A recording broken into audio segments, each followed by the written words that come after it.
এই আন্দোলন ছাত্রদল এবং ছাত্র শিবির একাকার হয়ে আন্দোলন করেছে একসাথে। সহনশীল এবং ঐক্যকে সংহত রাখা যায় এমন ধরনের বক্তব্য আমরা আশা করি। যে নেতাকে প্রটোকল দিতে হয় এ ধরনের নীতি আমাদের এখানে নাই।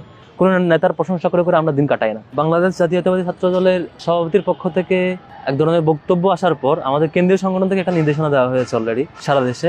আমার মনে হয় আমাদের সকল জনশক্তি এবং দায়িত্বশীলরা এটা পেয়েছে। সেটা হলো লাস্ট ফ্যাসিবাদ বিরোধী আন্দোলন 2009 সাল থেকে যদি আমি শুরু করি, যে আওয়ামী বিরোধী ফ্যাসিবাদ বিরোধী আন্দোলনের এখন পর্যন্ত ছাত্র শিবিরের সাথে সবচাইতে বেশি জোটবদ্ধ সম্পর্ক ছিল ছাত্র দলের সাথে, এবং মাঠে বা এই সংগ্রাম মুখর জীবনে একসাথে ছিল আর কি এখন পর্যন্ত। লাস্ট সবচেয়ে রিসেন্ট যে মুভমেন্ট ফ্যাসিবাদের এই যে কোটা আন্দোলন, পরবর্তী ফ্যাসিবাদ বিরোধী আন্দোলন, এই আন্দোলনও ছাত্রদল এবং ছাত্র শিবির একাকার হয়ে আন্দোলন করেছে একসাথে।